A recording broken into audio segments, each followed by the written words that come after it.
My name's Henrietta and I work in a museum and I'm also a PhD student. And I'm Doug and I work in publishing as well as being a freelance writer and so on.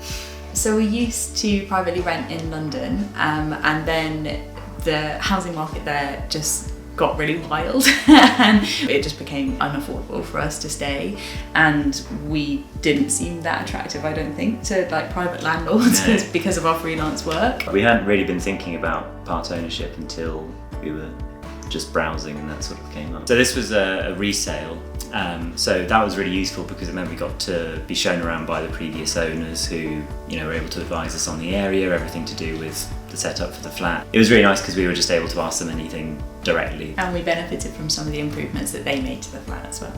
Compared with, say, just a straight up purchase, it felt a lot more candid because there wasn't sort of any sense of a bidding war going on or other people competing for the place. It was just we were able to ask them very straightforward questions. It was really easy to get in touch with Settle when we applied. They were really helpful and very knowledgeable right from the beginning, which was really reassuring. I think owning has been a huge shift for us, and it's been so nice to, it's really basic stuff, but for instance being like, oh, we could put a picture up on this wall, or we haven't done anything like painting a wall, but the idea that we could in theory has been really exciting. Actually moving out of London has really been great for us because we've been able to live in a really, really nice place that we definitely wouldn't have been able to afford in London.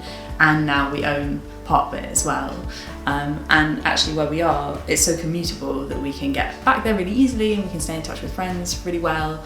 So it feels like we've got the best of everything by moving here. Renting does feel a lot like you're just kind of throwing money away into some bottomless pit. And now, because we do own part of it, it feels a lot more like, we feel both invested financially and also kind of emotionally.